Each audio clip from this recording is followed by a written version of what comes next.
Assalamualaikum warahmatullahi wabarakatuh. Hai, ketemu lagi bersama saya di Etika Profesi. Di sini kita akan membahas terkait macam-macam watak seseorang menurut Dr. Aisyah Dahlan. Sebelumnya, perkenalkan, nama saya Ervina Dewi Diastuti dengan nomor induk mahasiswa 2041420090 dari kelas 4B D4 Teknologi Kimia Industri.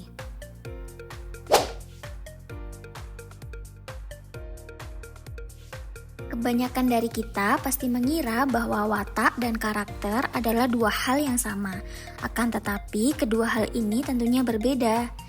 Menurut Dr. Aisyah Dahlan, watak yaitu sifat batin manusia yang mempengaruhi segenap pikiran dan tingkah laku, budi pekerti, tabiat yang dimiliki manusia atau makhluk hidup lainnya. Watak adalah genetik yang orang tua atau leluhur wariskan atau bisa disebut dengan program dasar bawaan. Karakter adalah suatu pembawaan individu berupa sifat, kepribadian, watak, serta tingkah laku yang diekspresikan dalam kehidupan sehari-hari. Karakter lebih terkait dengan moral, etika, dan integritas seseorang. Watak sendiri terbagi menjadi 4, yaitu pragmatis, melankolis, koleris, dan sanguinis. Dengan ciri khas, pragmatis adalah pengamat, melankolis adalah pemikir, koleris adalah pengatur, dan sanguinis adalah pembicara.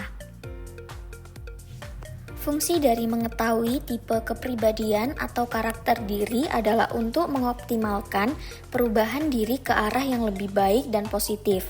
Mengetahui tipe-tipe kepribadian seseorang juga membantu dalam memahami lawan bicara pada interaksi sosial dengan orang-orang sekitar. Mengetahui karakter seseorang memungkinkan Anda untuk bisa mengondisikan sikap atau perilaku tertentu yang sesuai dengan lawan bicara.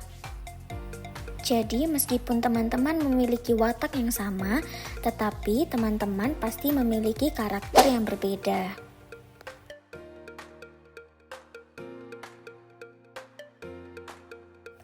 Menurut Dr. Aisyah Dahlan menganalogikan bahwa watak itu seperti bahan dasar. Contohnya, kayu, batu, plastik, maupun besi.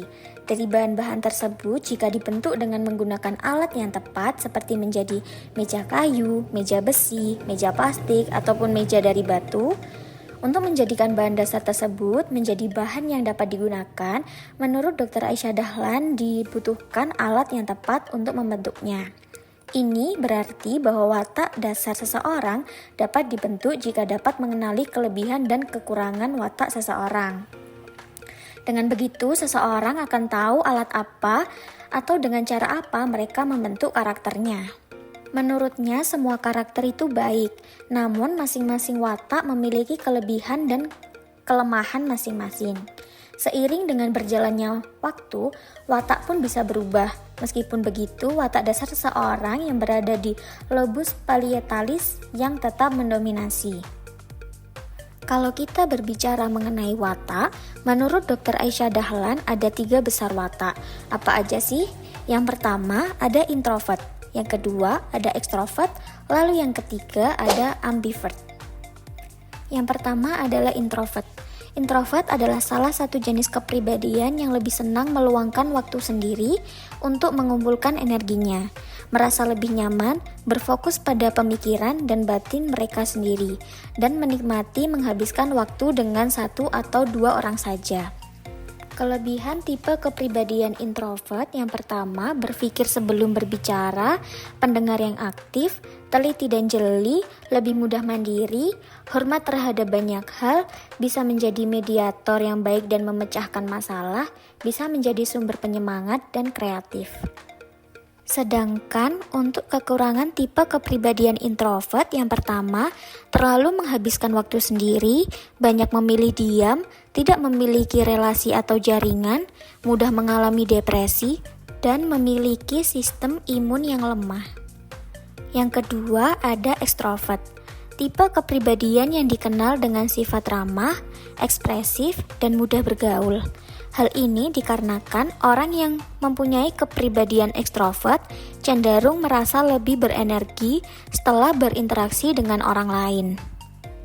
Untuk kelebihan tipe kepribadian ekstrovert, yang pertama, terbuka dalam banyak hal, berkembang dengan mudah, memiliki banyak motivasi, terus mencari pengalaman baru, menarik perhatian, responsif, dan memiliki banyak pendapat atau argumen. Sedangkan untuk kekurangan tipe kepribadian ekstrovert, yang pertama, mudah bosan, dipandang cerewet, sulit merasakan sesuatu dengan dalam, kurangnya waktu untuk diri sendiri, selalu ingin bersosialisasi, sangat butuh teman, terlalu terbuka dengan orang lain, terlalu bersemangat terhadap berbagai hal, dan dianggap terlalu percaya diri. Kemudian yang ketiga ada ambivert. Kepribadian yang terbentuk dari gabungan dua kepribadian lainnya, yaitu ekstrovert dan introvert. Seseorang yang memiliki kepribadian ambivert dapat bersikap ekstrovert maupun introvert, sehingga bisa lebih fleksibel dalam menghadapi berbagai situasi dan lingkungan pergaulan sosial. Keuntungan tipe kepribadian ambivert mampu menyeimbangkan ekstraversi dan introversi. Yang pertama, fleksibel, stabil, dan intuitif. Sedangkan untuk kekurangan tipe kepribadian ambivert, yang pertama, sering menyetujui sesuatu yang mereka belum merasa pasti. Kemudian perlu suasana hati yang tepat, tidak yakin dengan kepribadian mereka, mudah merasa lelah saat banyak melakukan sosialisasi, sering mengalami kesulitan saat membuat suatu perencanaan, kepribadiannya sulit ditebak, dan sulit membuat sesuatu keputusan. Nah, untuk lebih detailnya, watak itu bisa dibagi menjadi 4, yaitu yang pertama ada pragmatis dengan memiliki hasrat damai, kedua ada melankolis mempunyai hasrat sempurna, kemudian ada koleris memiliki hasrat mengatur, dan yang terakhir ada sanguinis yang memiliki hasrat gembira. Pragmatis memiliki kekuatan yaitu damai, tenang, diplomatis, praktis, dapat diandalkan sebagai pendengar yang baik, menengahi suatu masalah, banyak akal dan lain-lain, dan humoris. Sedangkan kelemahannya yaitu sulit mengambil keputusan, tidak antusias, suka menunda-nunda, dan diam-diam keras kepala. Watak dasar ini cenderung memiliki hasratnya damai. Mereka tidak menyukai kekacauan atau bahkan keributan. Bahkan, watak ini tidak suka mengeyel. Dia pun lebih cenderung sebagai pengamat. Watak dasar ini sering dikatakan sebagai sosok yang introvert. Yang kedua ada melankolis, memiliki kekuatan yaitu kesempurnaan, analitis, tekun, disiplin, rapi, dan berbakat.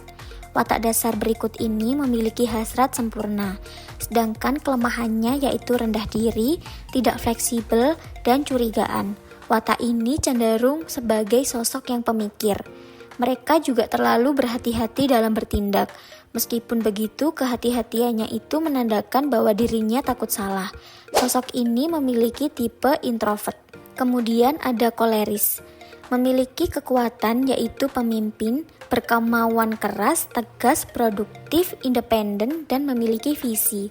Sedangkan kelemahannya yaitu suka mengatur, terburu-buru, sering marah, dan menghakimi. Jika seseorang memiliki sifat tersebut, maka bisa dikatakan watak dasar orang tersebut memiliki hasrat pengatur sebagai pelaku atau senang bekerja.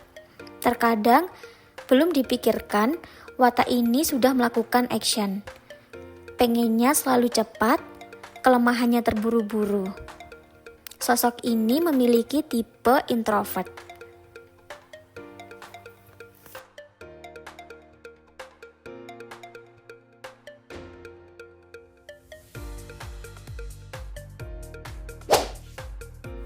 Kemudian yang terakhir ada sanguinis, memiliki kekuatan yaitu ramah, hangat, antusias, bersahabat, responsif, dan senang mengobrol. Sedangkan kelemahannya yaitu tidak bisa diam dan tenang, suka gosip, kreatif, cari alasan, dan manipulatif. Watak dasar ini cenderung memiliki hasrat selalu gembira. Sak sedih pun tidak ada yang tahu. Tipe ini tergolong orang yang ekstrovert. Biasanya pekerjaannya yang ditekuni sebagai pembicara.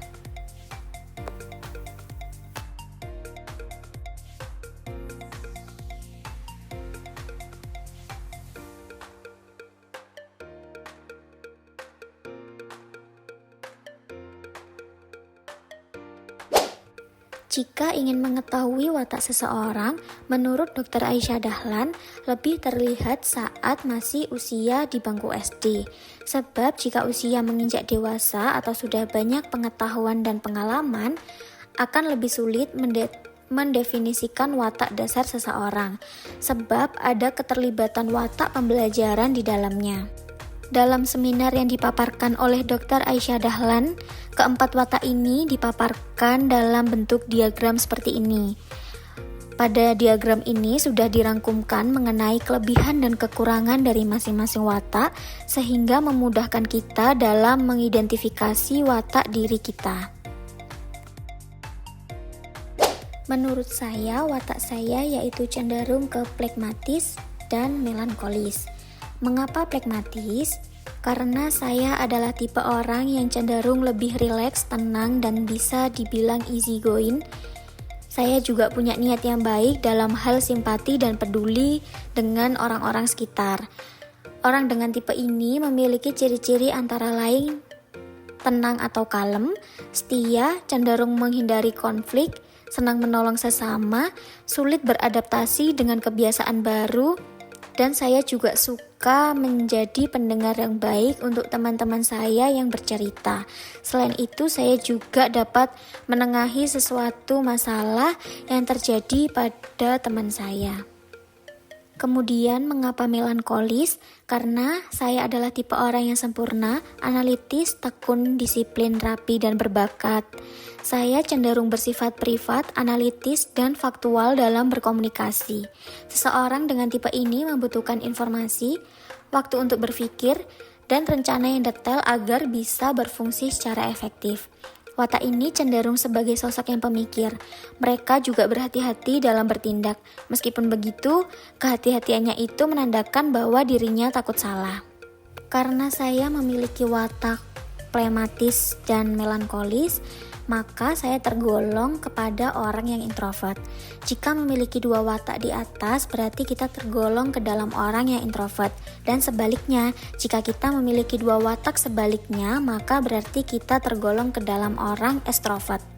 Dan ketika kita memiliki dua watak yang berada atas dan bawah, kita tergolong ke dalam pribadi yang ambivert.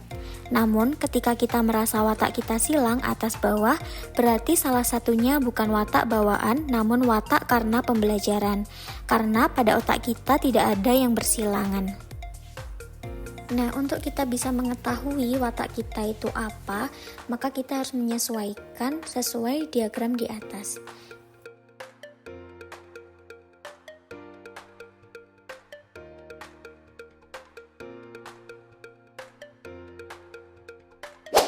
Baik, terima kasih. Sekian pemaparan dari saya, kurang lebihnya mohon maaf. Wassalamualaikum warahmatullahi wabarakatuh.